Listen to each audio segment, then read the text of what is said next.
Fires are dangerous. Floods do happen. Weather can be unpredictable. Even terrorism may be a problem. This video is entitled Emergency and Evacuation Procedures. This DVD was created to help you understand the theory of emergency and evacuation procedures. Remember, in case of an emergency, dial 911.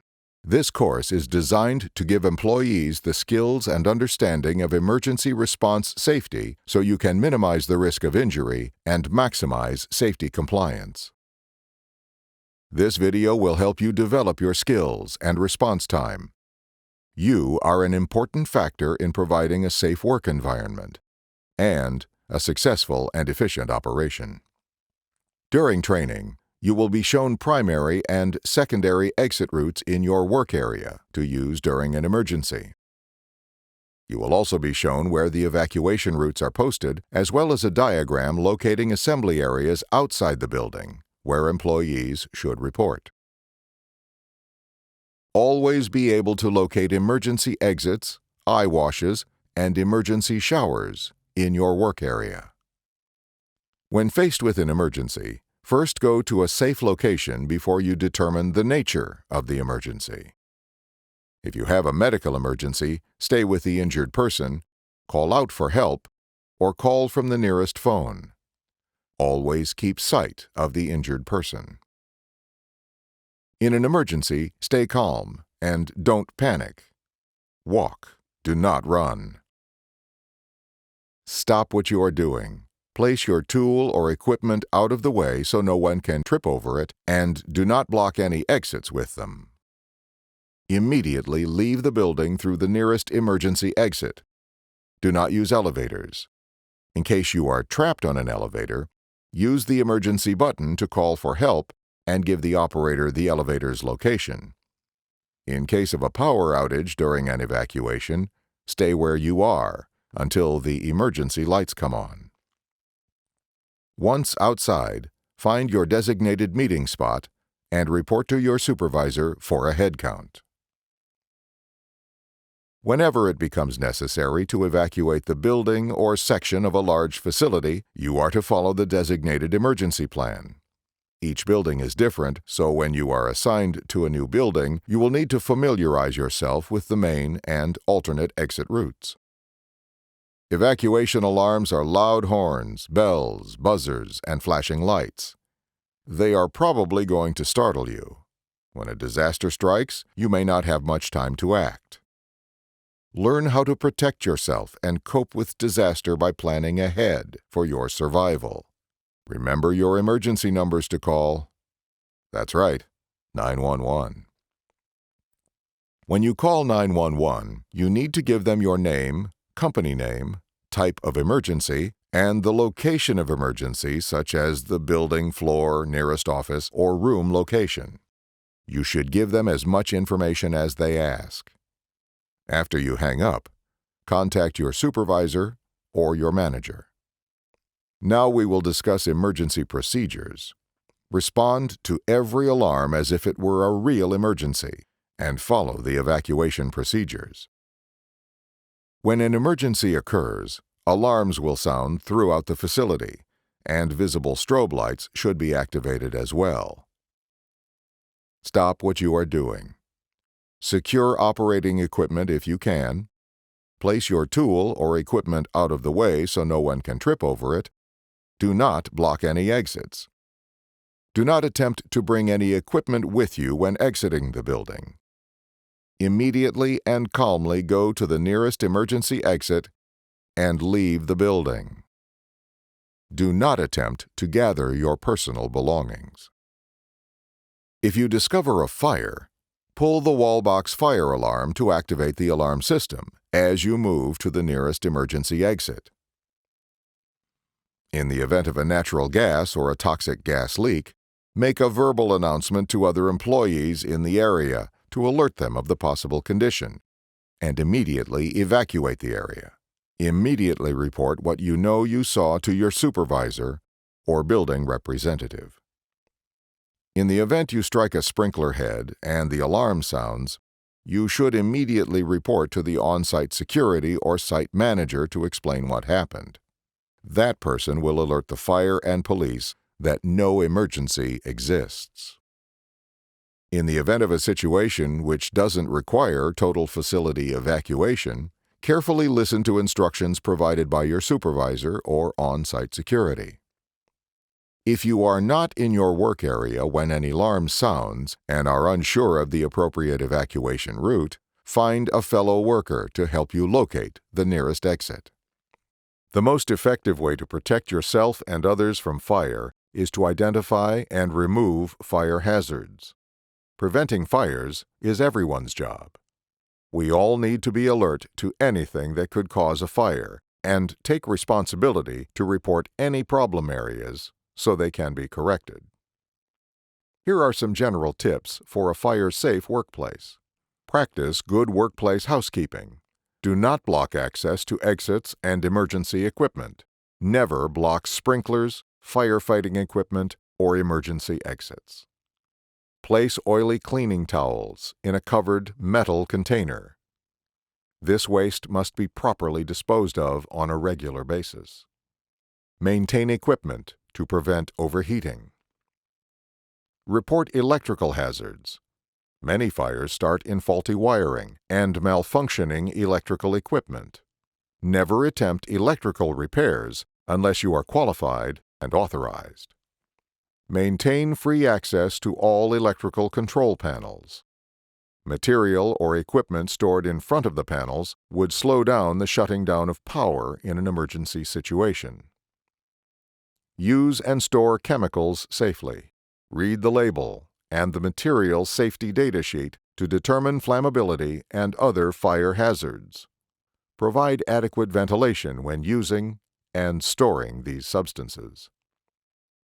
Smoke only in designated areas and extinguish smoking materials safely. Never smoke in storerooms or chemical storage areas. Learn how to properly use a fire extinguisher. In the event of a fire, the fire department will control the entire evacuation process once they arrive. All employees should be aware of unfamiliar faces in their area and make every attempt to direct those people to the nearest exits.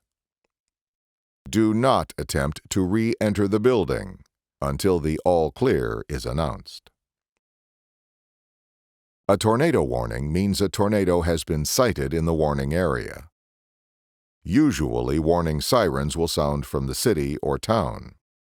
In times of violent and unpredictable weather, it's very important to know what steps to take to ensure your safety. Here are some guidelines and recommendations to ensure your safety. In the event of a tornado or hurricane, the city or town will issue an announcement over its loudspeaker system, which you may or may not be able to hear. Your facility may also broadcast the same message to notify employees of the danger and direct everyone to seek cover. During a tornado, seek shelter in the lowest level of the building, preferably in an interior, windowless hallway or room. If time does not permit, go to an area of the room you are in that is against an inside wall and farthest away from doors and windows. A closet or bathroom also would be a good spot to seek cover. Always remain calm. Know your surroundings and be prepared so you can reduce the chances of injury. If all else fails, take shelter underneath a desk or other piece of heavy furniture. Assume a fetal position to protect your head and eyes. If you are outdoors when an emergency is announced, seek shelter immediately. Otherwise, take cover in the nearest ditch or depression away from power lines, buildings, and streets. Do not remain in your vehicle or a non-permanent structure, or attempt to outrun a tornado. After the tornado has passed, evaluate your situation and decide if you need emergency assistance. Be aware of any structural damage around you, and if needed, leave the building. If you are driving a vehicle, never drive through standing water where you cannot see the road. Flash floods are common during violent storms, and your vehicle can be swept away, especially in flat areas with poor drainage. Cars can be swept away in as little as 2 feet of water.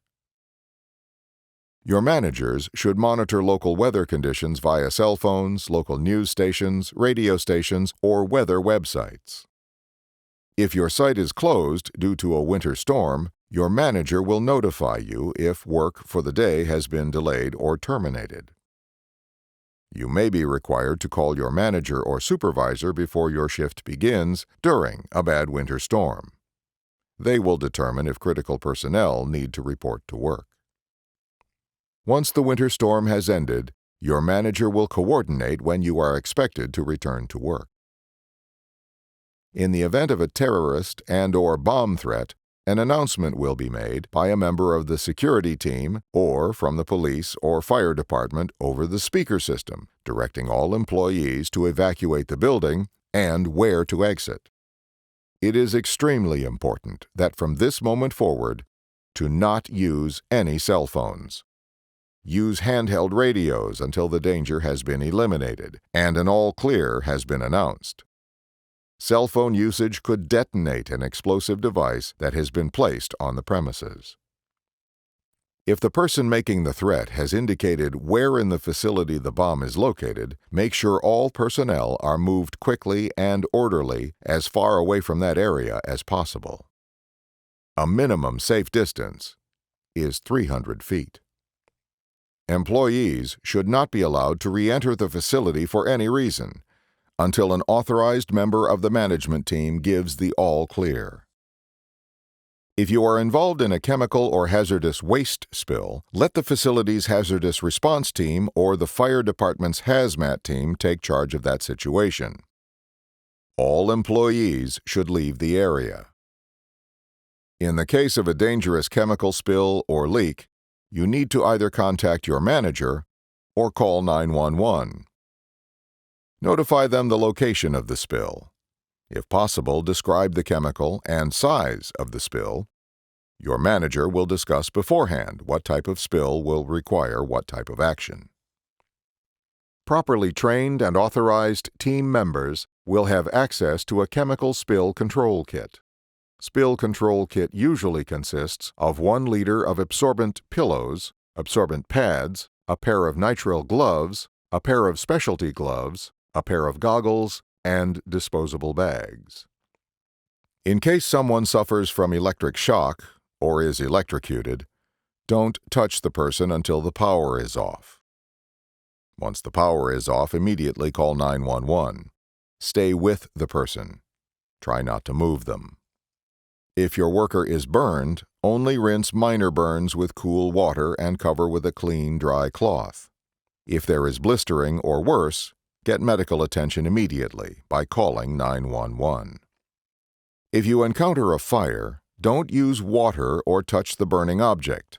It could make the situation worse if there is electricity at the cause of the fire. Call 911.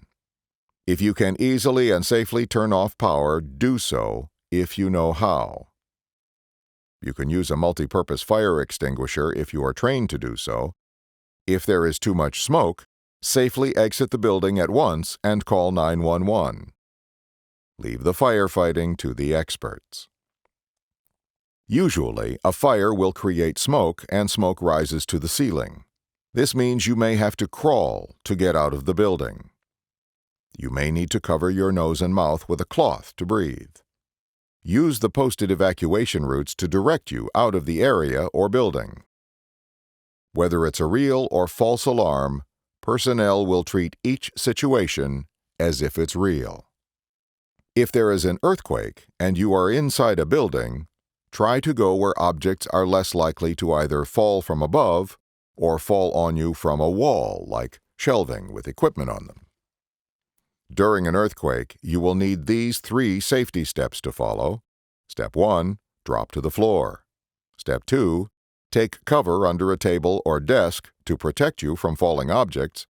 Step 3, hold on to what you are kneeling under because during the shaking you may move around the floor, and stay there until the shaking has stopped happening completely. If your building has multiple floors and you can't find a desk or table, move against an interior wall and protect your head with your arms. Never get into an elevator during an earthquake. Use the stairs and walk slowly when exiting a building after a quake. If you are not badly injured, assist others who may have injuries exit the building safely. Depending on whether you work near a quake fault line, your manager will assess the need for further training of earthquake demonstration scenarios. If you spot a suspicious package, or anyone reports a suspicious package to you, you must immediately notify your supervisor or manager. If the package is suspected to contain an explosive device or biohazard, the following steps should be taken. Do not handle the package. Do not use cell phones or radios, as they have the potential to trigger an explosive device. Evacuate and secure the immediate area to protect other employees and customers. Notify site security of the suspicious package and the nature of why it is a threat. If site security is not available, notify local law enforcement by calling 911. Be prepared to provide your name, phone number, location of the package, and a full description of the package, how it was received, and who had access to it. Stay on scene until security or local law enforcement arrives to take over.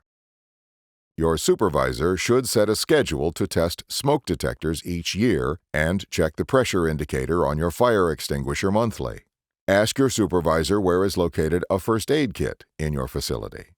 A first aid kit should include the following: scissors, tweezers, a variety of Band-Aids, gauze pads, rolled gauze and tape, antibacterial wipes, first aid ointment, vinyl gloves, first aid book, and any other items you deem essential.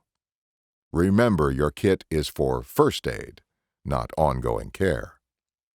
During an emergency or disaster, missing employees should be contacted if they have a radio, cell phone, or pager.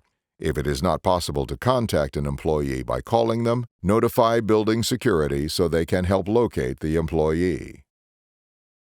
If employees are standing in extreme weather conditions, cold, heat, rain, snow, and so on, the manager in charge should seek appropriate shelter during the evacuation period.